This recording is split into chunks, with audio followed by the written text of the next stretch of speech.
morning students. Welcome to YouTube online classes for BSc 5th semester. Subject is Mathematics paper 1. This video on Riemann integration 1.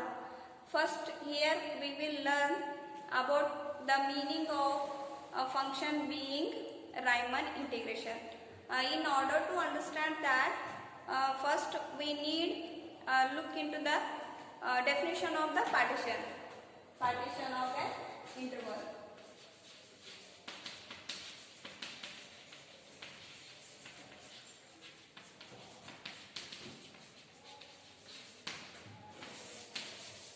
First we need look into the partition of an interval. Definition of the partition of an interval. In order to understand that meaning of the partition, let close interval a comma b be any interval.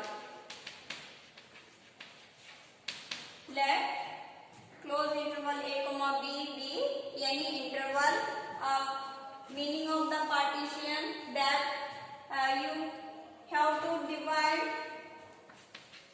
you have to divide sub-segments. You have to divide in the interval into segments. These are segments where a equals to x0, x1, x2, x3, so on up to xr minus 1, xr, so on up to xn, where xn is equals to b. Here where x0 is a starting point in the interval and xn be the last point of the interval a comma b. So here these all points are here, these x0, x1, x2, so on up to xn points are going to be actually called it as a partition of an interval. So the partition is denoted by p. The partition is denoted by p. So p equals to a equals to x0, x1, x2, so on up to xr minus 1, xr, so on up to xn minus 1, xn equals to b. This is your partition of closed interval a comma b. So partition means p equals to a equals to x0, x1, x2, so on up to xr minus 1, xr, so on up to xn minus 1, xn equals to b. Be any partition of closed interval a comma b. As you can see in this diagram, these points are going to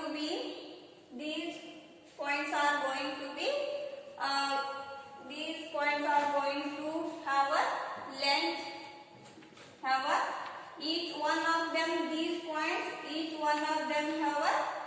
length,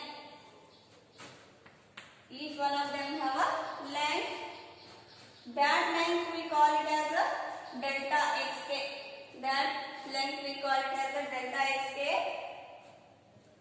Obviously does not have a equipartition.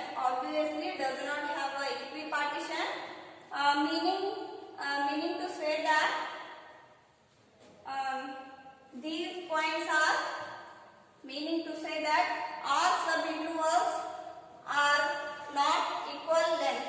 All subintervals are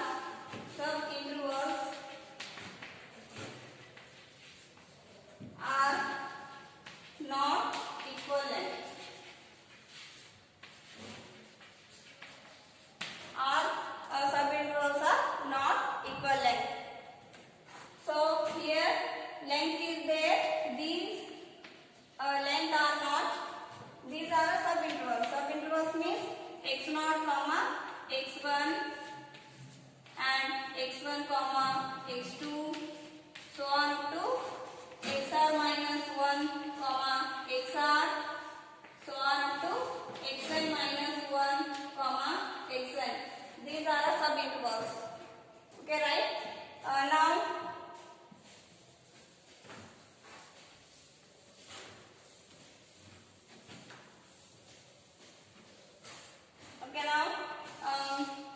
A, this is interval A to B. So here in this line we call something delta xk. We call something delta xk. Delta xk which denotes xk minus 1. Here delta xk is the length. This length is denoted by delta xk. Delta xk which denotes the xk minus 1 of the interval a comma b.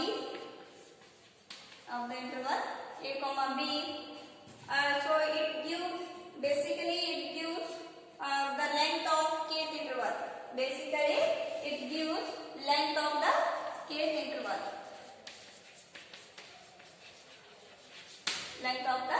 kth interval.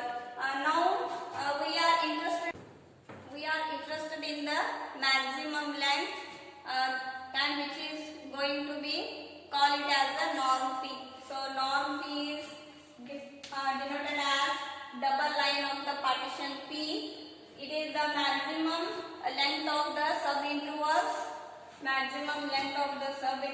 That you can obtain the partition delta xk comma k equals to 0, 1, 2, so on to n. Okay, norm P, we call it as a norm P, or in other some book we call it as the mesh. Norm or mesh. Now a definition of the refinement of partition.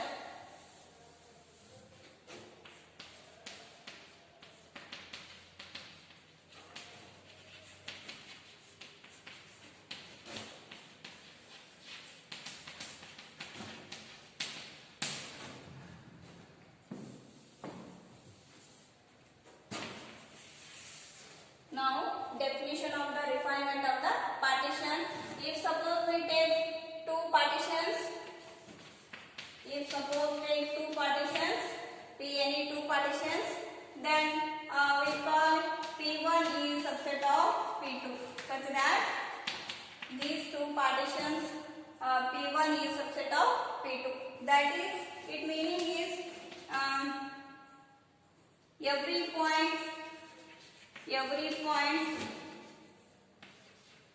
every point of P1 is as well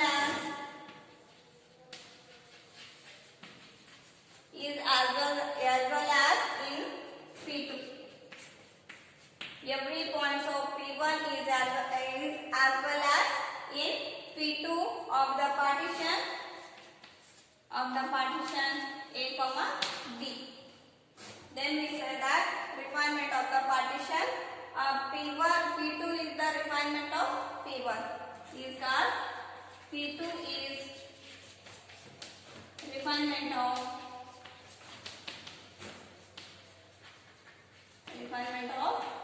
P1.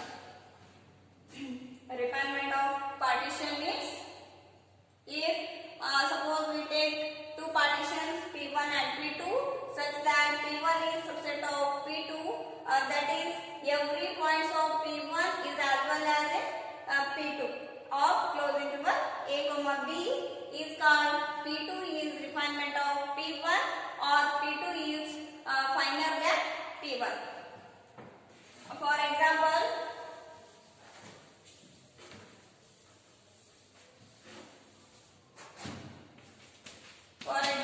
take P1 partition A equals to x0, x1, x2, so on up to xr minus 1, xr, so on up to xn minus 1, xn equals to b.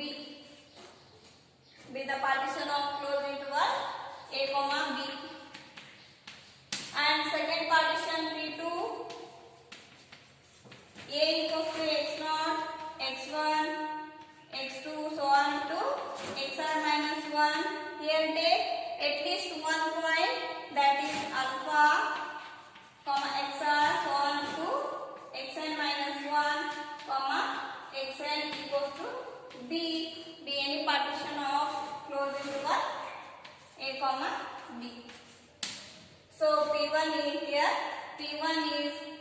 here P2 is subset of P1.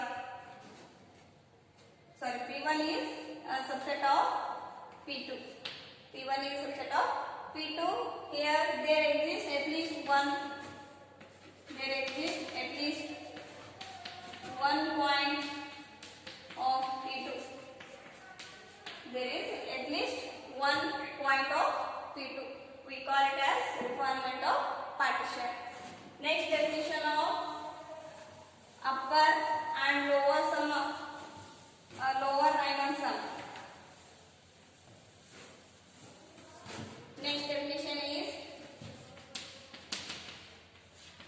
upper and lower Riemann sums. Riemann sums. Upper and lower Riemann sums.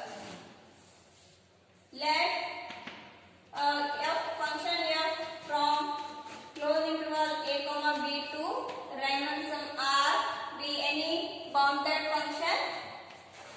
Be a bounded function. Be a bounded function and partition p equals to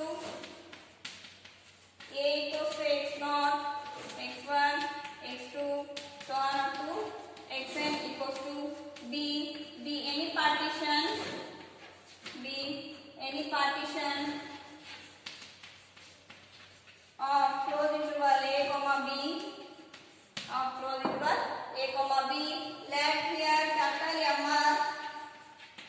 Here let capital MR be the supremum of closed interval. Supremum of closed interval a comma b and small mr be the infimum of function f on closed interval a comma b. So the sum is given as follows. The sum is given as follows. U of p comma f. U of p comma f means upper sum of the function f with respect to the partition p. Upper sum of the function f with respect to the partition p is equals to sum of the supremum and infimum. M1 delta 1, M2 delta 2, so on up to Mn delta n. That is equals to, we can write summation n r equals to 1 to n capital Mr into delta r. Okay. Infimum of the next infimum of the function.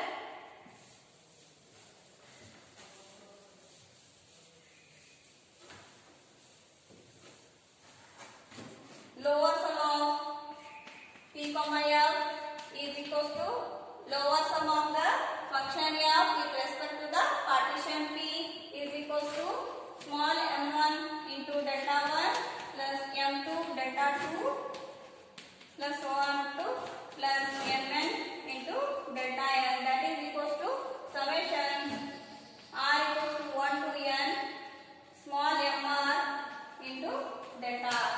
This is your definition of the upper and lower Riemann sums or Dolbeck sums or Dolbeck sums. Okay.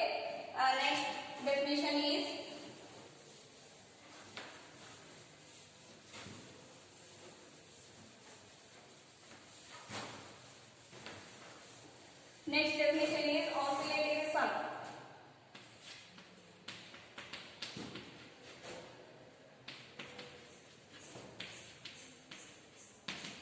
Next definition is oscillatory sum.